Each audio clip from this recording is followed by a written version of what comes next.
नमस्ते मेरे छात्र मित्रों। आज हम हिंदी सुगम भारती कक्षा 8वीं पहली इकाई में से छठा पाठ देखने वाले हैं और प्रेमचंद जी चले गए। इसके लेखक हैं डॉक्टर रामकुमार वर्मा जी। सबसे पहले हम लेखक जी का परिचय देखते हैं। डॉक्टर रामकुमार वर्मा जी का जन्म 15 सितंबर 1905 सागर यानी मध्य प्रदेश राज्य में इनका जन्म हुआ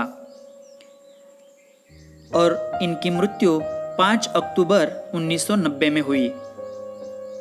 रामकुमार वर्मा जी आधुनिक हिंदी साहित्य के सुप्रसिद्ध कवि, एकांकीकार, नाटककार, लेखक और आलोचक रहे हैं। इन्होंने ऐतिहासिक, सांस्कृतिक, मनोवैज्ञानिक, सामाजिक और साहित्यिक विषयों पर 150 से भी अधिक एकांकी लिखे हैं। इन्होंने समीक्षक तथा हिंदी साहित्य के इतिहास लेखक के रूप में भी अपनी महत्वपूर्ण भूमिका निभाई है।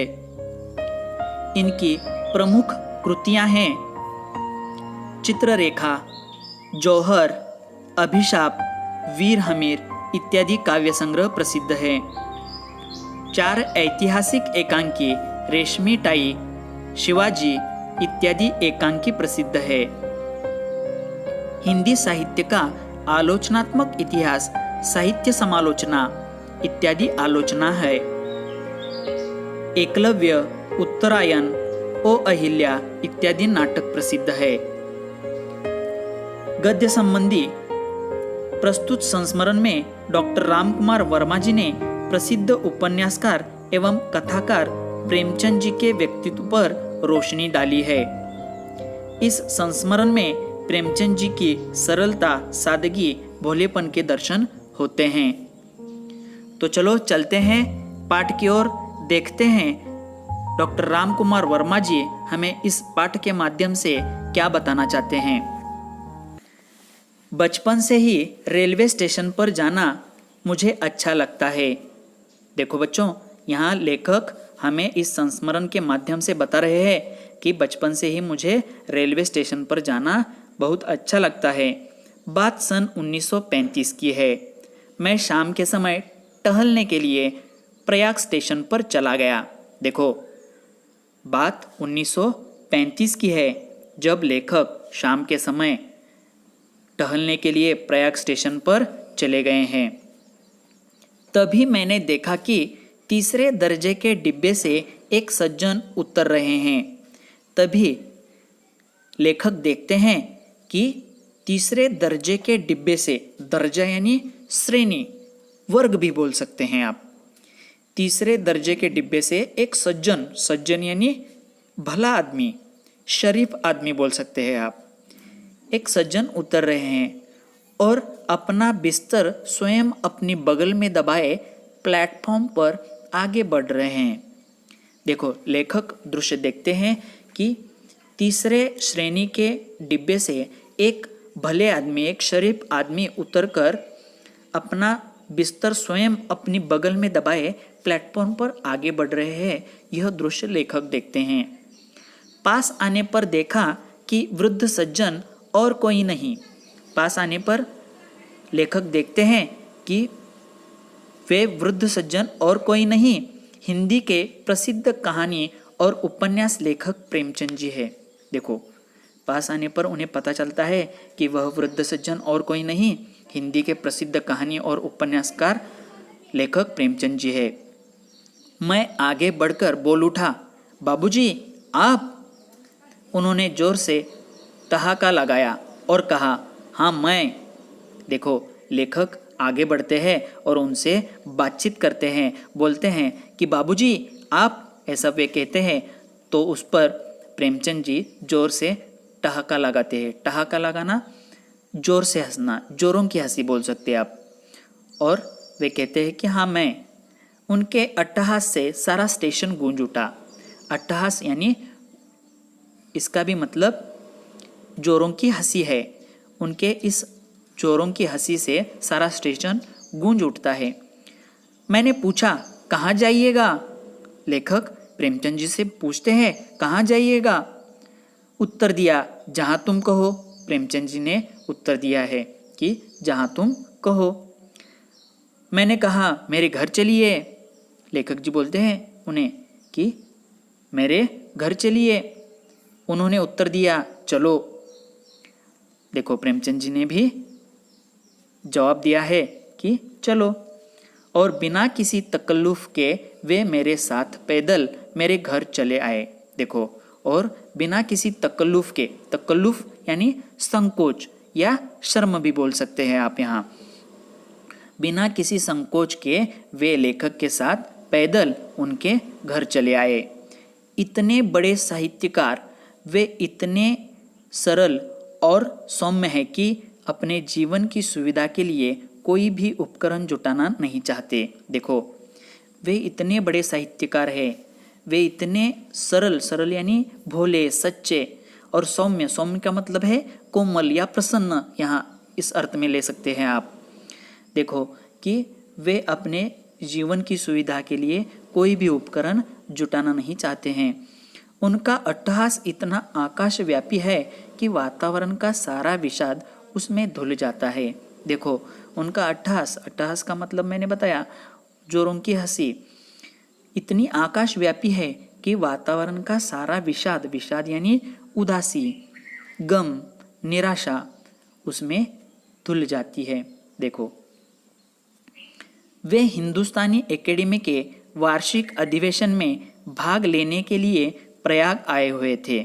देखो, वे प्रेमचंद जी जो है, वे हिंदुस्तानी एकेडमी के वार्षिक अधिवेशन में भाग लेने के लिए प्रयाग आए हुए थे। 11 बजे दिन से 3 बजे तक वे उसमें सम्मिलित होते थे। देखो, सुबह 11 बजे से लेकर दोपहर 3 बजे तक वे उसमें सम्मिलित होते थे। सम्मिलित होना, शामिल होना, भाग लेना या हिस्सा लेना। किंतु प्रातःकाल से ही उनसे भेंट करने वालों का क्रम आरंभ हो जाता था, जो 11 बजे रात तक चलता रहता था। देखो कि वे हिंदुस्तानी एकेडमी के वार्षिक अधिवेशन में सुबह 11 बजे से दोपहर 3 बजे तक शामिल होते थे, लेकिन प्रातःकाल से ही उनसे भेंट करने वालों का क्रम आरंभ हो जाता था, जो कि रात 11 बजे तक चलता रहता था। जब वे बोलने के लिए खड़े होते तो पहले वे एक कहकहा लगाते, जिससे श्रोतागण उन्हें सुनने के लिए और भी उत्सुक हो उठते थे। देखो, जब प्रेमचंद जी बोलने के लिए खड़े रहते थे तो पहले वे एक कहकहा लगाते। कहकहा लगाना यानी खिलखिलाकर हंसना। देखो, ऐसा वे क्यों करते थे? क्योंकि श्रोतागण उन्हें सुनने के लिए और भी उत्सुक हो उठे, इसलिए वे ऐसा करते थे। फिर कहते, आपसे कहूँ भी तो क्या कहूँ, और कहूँ तो यह कहूँ कि आप आँखों से काम लीजिए, कानों से नहीं। देखो, वे क्या कहते हैं कि आपसे कहूँ भी तो क्या कहूँ, और कहूँ तो यह कहूँ कि आप आँखों से काम लीजिए, कानों से नहीं। इसका मतलब वे कहना चाहते हैं कि आप जो आँखों से देखते हैं वही सच है, वही सही है, और इसीलिए तुम आँखों से काम लो, ऐसा वे कहते हैं। देखो आगे वे क्या कहते हैं, आप मुझे देखिए और पढ़िए, सुनिए मत। देखो, प्रेमचंद जी क्या कहते हैं कि आप मुझे देखिए और पढ़िए, सुनिए मत। आप लोग मुझे देखकर मुझे पढ़ो, सुनो मत, ऐसा वे कहते थे। सुनना गलत है, देखना सही है। सुनना क्या है? गलत है, और सही क्या है? देखना सही है, ऐसा वे कहते हैं। मेरी जिंदगी तो सपाट मैदान है, उसमें कितने खंदक है, गड्ढे हैं, कितने कांटे, कितनी झाड़ियाँ हैं, आप सोच भी नहीं सकते। देखो वे क्या कहते हैं कि मेरी ज़िंदगी तो सपाट मैदान है, उसमें कितने खंदक है, गड्ढे हैं, कितने कांटे हैं, कितनी झाड़ियाँ हैं, आप सोच भी नहीं सकते। लेकिन उसी पर चलकर मैं आप लोगों के पास आया हूँ। देखो, प्रेमचंद जी कहते हैं कि मैं उसी पर चलकर आप लोगों के पास आया हूँ। पिता ने मेरा नाम धनपत राय रखा, लेकिन धन से कभी वास्ता नहीं रहा। देखो, पिताजी ने तो मेरा नाम धनपत राय रखा, लेकिन धन से कभी वास्ता नहीं रहा। पढ़ते समय एक वकील साहब के लड़कों को पढ़ाता था, 5 रुपये मासिक मिल जाता था। देखो, प्रेमचंद जी जब स्वयं पढ़ते थे तब वे एक वकील साहब के लड़कों को पढ़ाते थे, तो उनको मासिक 5 रुपये मिल जाते थे। 2 रुपयों में अपना गुजारा करता था, 3 रुपये घर भेज देता था। देखो, प्रेमचंद जी क्या करते, 5 रुपयों में से 2 रुपयों में अपना गुजारा करते थे और 3 रुपये घर भेज देते थे। उसी समय मैंने तिलिस्म होशरुबा और फिसाना आज़ाद पढ़ा था। कुछ होश आया तो उर्दू में लिखना शुरू किया, फिर आप लोगों ने हिंदी में बुला लिया। देखो, कुछ होश आया तो मैंने उर्दू में लिखना शुरू किया, फिर आप लोगों ने हिंदी में बुला लिया, ऐसा वे कहते हैं। देखो आगे क्या हो जाता है। जब तक प्रेमचंद जी मेरे घर रहे, मुझे मुश्किल से घंटे आधे घंटे का समय मिलता जब मैं उनके साथ चाय पीता था। देखो, लेखक जी आगे कहते हैं कि जब तक प्रेमचंद जी मेरे घर रहे, मुझे मुश्किल से घंटे आधे घंटे का समय मिलता और मैं उस समय में प्रेमचंद जी के साथ बैठकर चाय पीता था।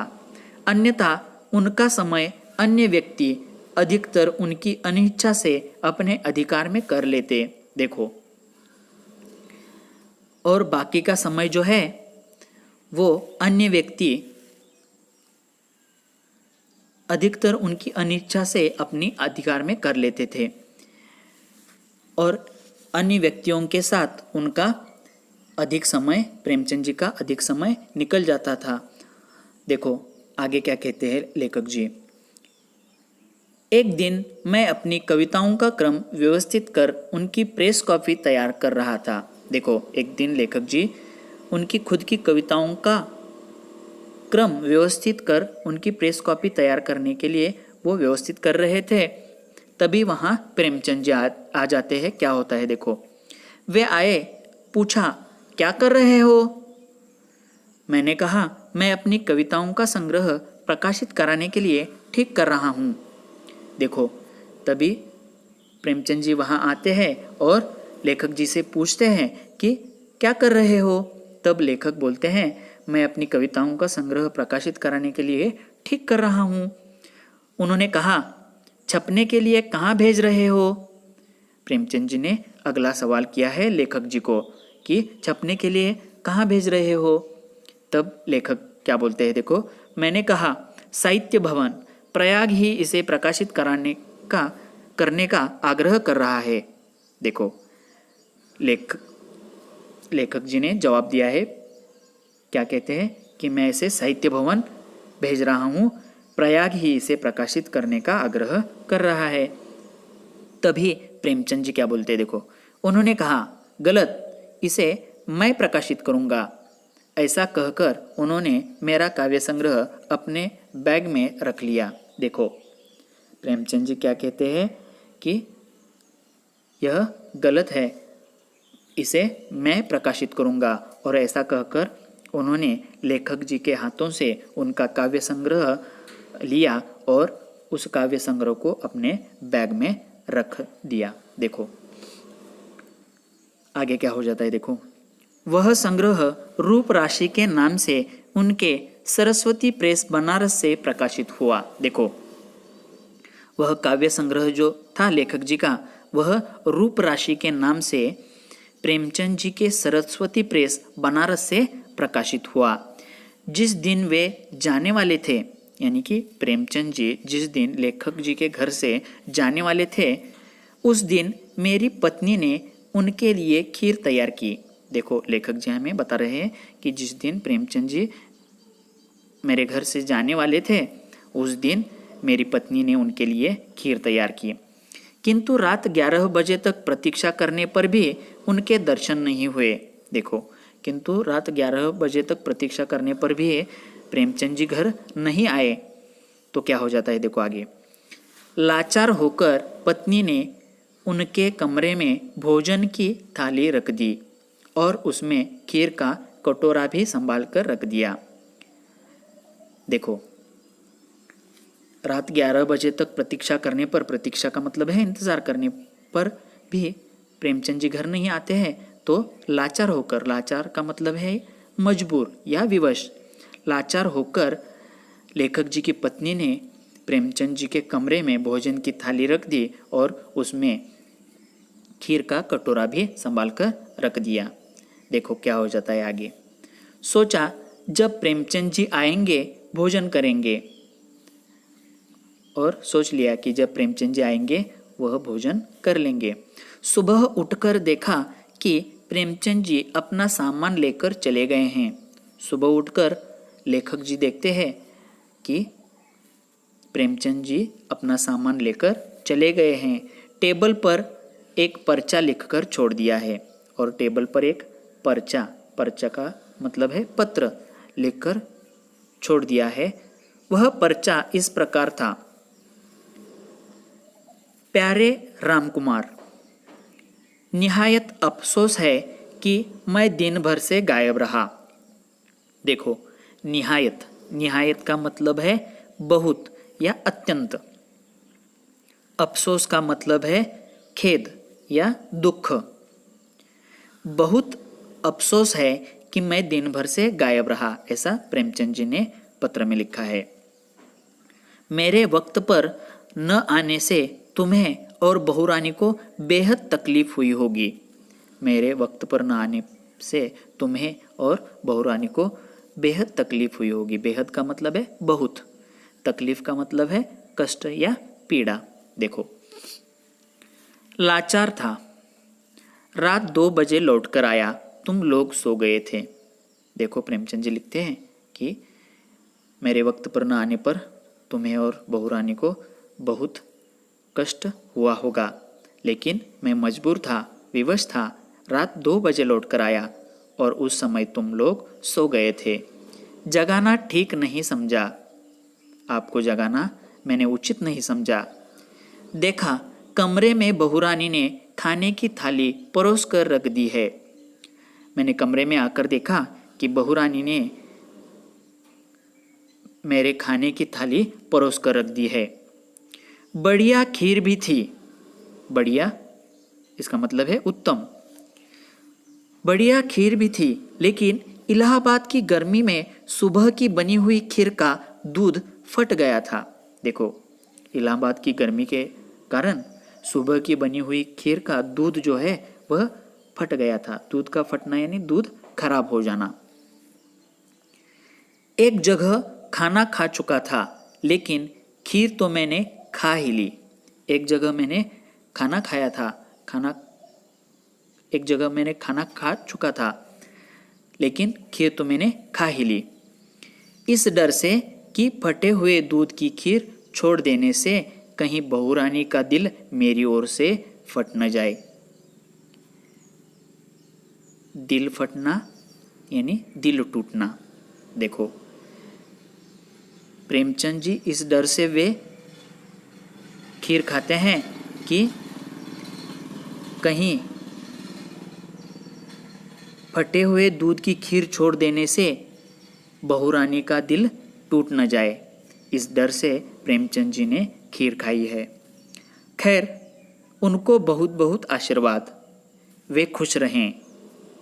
फौरन जा रहा हूँ। फौरन का मतलब है तुरंत। 4 बजे की गाड़ी पकड़नी है। भाई बुरा मत मानना, बगैर मिले जा रहा हूँ। तुम्हारा धनपत राय। देखो,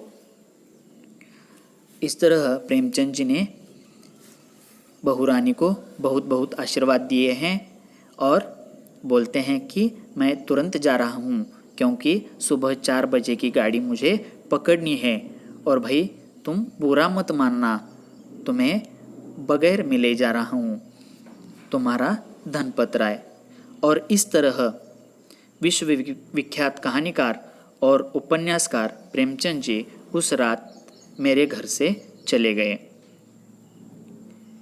आगे मैंने स्वाध्याय दिया है, वह स्वाध्याय अपनी कॉपी में लिखना है। धन्यवाद।